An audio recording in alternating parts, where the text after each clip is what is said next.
Ako po'y nagpapasalamat sa inyong lahat, sa inyong oras, sa inyong pagpunta po dito ngayong araw na ito. Alam ko lahat po tayo may mga kanya-kanyang mga trabaho po, busy po tayo, and we really do appreciate you guys being here today. So thank you po sa inyong lahat. So ako po si Congressman Brian Revilla na Dugo Party List. Ako po ang panganay ng anak ni Senator Bong Revilla.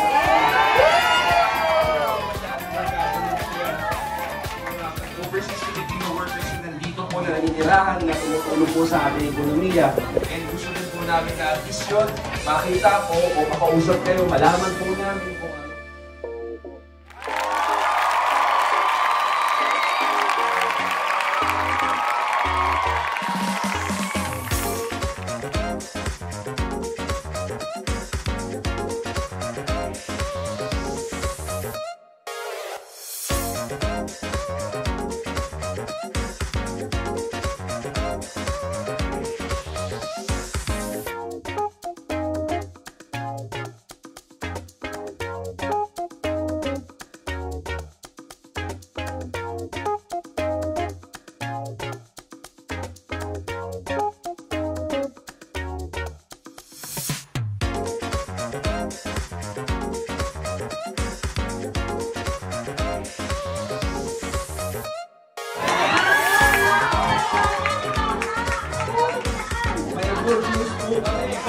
National po, buong Pilipinas po. Opo. Ayan po. May mga siyempre, may relatives tayo na sinabi. Sa Philippines ako kasi based in Japan. So, pag meron ako relatives na, alam mo na, hindi naman lahat kayo natin. So, through information dissemination sa Facebook, YouTube, TikTok, Instagram, ikakalat po namin, nasusuportan namin ang number 52.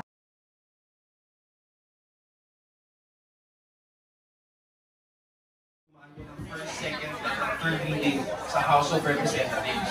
Pero swerte po tayo na meron tayong kakampi na cute na senador na si Senator Bong na pwede po namin gawin isabay po na pwede na rin sila mag-file yung version nila po ng batas na yun sa Senado para sabay po tayo.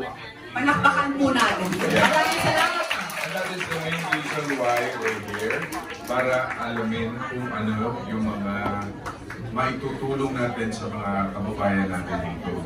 Kung paano, ano ba yung mga problema na kinaharap nyo, ano yung problema sa gobyerno natin para maisaayos at magawa yung mga batas. Yari tayo nito. pakita naman natin ang ating Congresswoman ng 2nd District ng Bacoor, Ma'am Lani Mercado. Magandang gabi po sa ating mga kababayan dito sa Bacoor. Ako po ang kinatawan ng ikalawang distrito ng Cavite. I serve the Lone District of Bacoor. Nabanggit ako ni Congressman Brian. Karaniwan po talaga, pag nag-file po kami ng House Bills, magkakasama po kaming tatlo.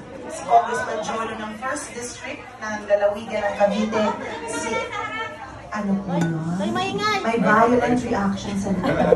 No violent reaction, please. Gusto daw nila kayo upo. Yan po sa harapan, please po. Hindi natin ba ng mga taga-likod? Pwede pong imasin. Sa braso lang siguro. Huwag sa ibang bahagi ng katawan. Kayo mga pilya kayo. Mga menopause na sa inyo. Ma'am Lani, 80% menopause. Welcome to the club. Okay po. Hindi kayo nag-iisa. Hindi po kayo nag-iisa. Yung mga lalaki, 80% under observation. We are praying for all of you na sana tahimik ang buhay po ninyo dito. Please pray for all of us also in the Philippines dahil marami rin po kaming mga pagsubok na mga dinadaanan po doon, mga disasters, mga bagyo, pagputok ng bulkan at kung ano-ano pa. Baha. Basta tuloy lang ang laban habang may buhay. Ayan. Maraming salamat po. Okay.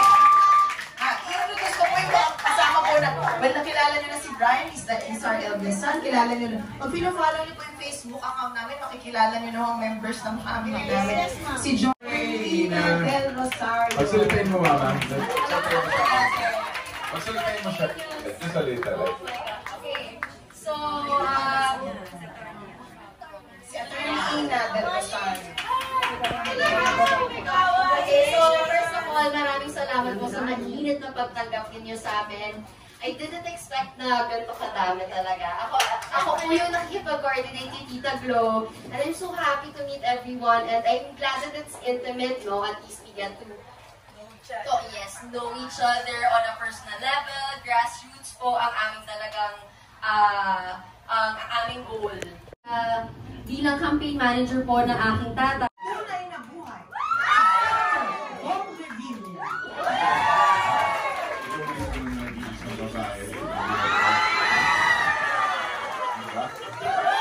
Aside sa kanila, ang dami.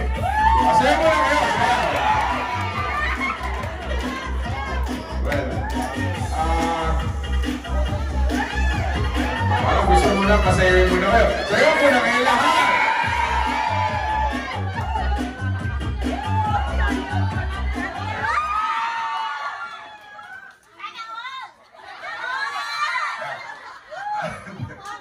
Kumbaga, ang tindi, meron pa akong anak na...